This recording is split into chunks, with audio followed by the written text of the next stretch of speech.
Issue 4. Huh? First we were in Marble Zone, implying that Sonic was starting out his comic with a Sonic 1 adaptation, but now we suddenly cut to Emerald Hill Zone with some talking animals, so even the Death Eggman cared more about having a proper Sonic 1 adaptation, because they showed more levels in a row than just 2. What's the point of having it start out in a Sonic 1 location aside from nostalgia then? Anyway, Sonic hits a checkpoint, and then we suddenly see a scary looking robot that sort of resembles Sonic holding a burned checkpoint. Meanwhile, we see Tails running after Sonic trying to keep up with him as he's going through his zone. Makes sense that he wouldn't like to slow down for him out of impatience and a desire to go fast, though this is certainly a contrast from Archie Sonic who always slows down for people. Tails tells him as Sonic's surrounded by pink fog for some reason that some people say he destroyed an entrance to the special zone, and remarks, "You know how people are." Huh, so even though Tails is supposed to be the stupid little kid in this comic, he's still smart enough to be cynical about how people are. That's new for him. Sonic says, "Don't hassle me, kid." And we see some animals being captured and put into robots, and Sonic gets attacked by that Sonic-like robot from earlier.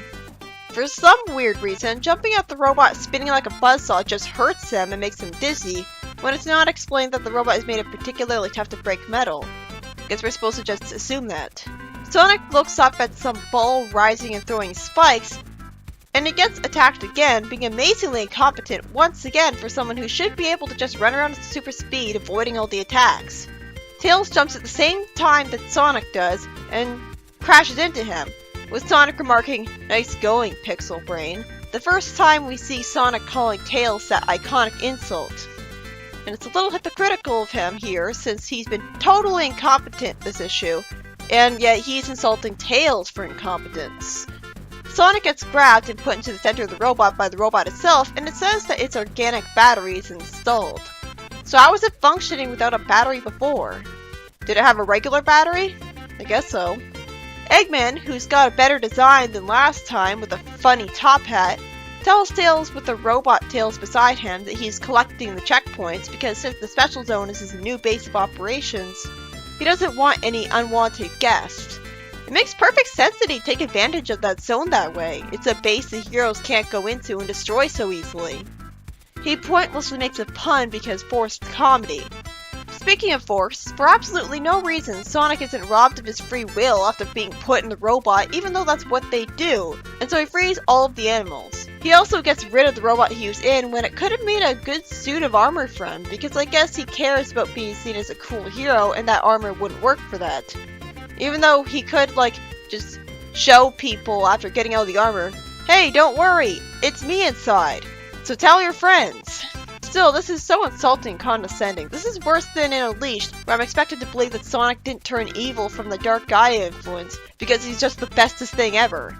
First we had Tails get free of the brainwashing as a robot, and now Sonic was never brainwashed at all. And Eggman isn't explained to have completely screwed up in the programming and glitched out, or had the computer damaged. The fact that I'm still taking Eggman seriously as a menacing threat at this point is astounding. The story ends with Eggman flying away with his jet boots. That's interesting. He uses those instead of sitting in an Eggmobile every time. It makes him look more proactive. So it's like he has a backup plan in case he completely loses his Eggmobile, he can still escape. This issue is by Nigel Kitching, who will be a very regular writer on this comic. It was about Sonic getting stuffed in a robot sort of looking like him, but rather creatively not too much like him. What really hurt the story for me was how insultingly easy its conclusion was. If they were gonna have Sonic somehow not be brainwashed by being put in a brainwashing robot, they shouldn't have even put him in it at all. Plus we had this build up to Tails wanting to help, and they just get Sonic stuck in that robot in the first place. He better do a lot to justify himself in this comic when he looks that useless. He may be cute, but he's still an insult to Tails' character.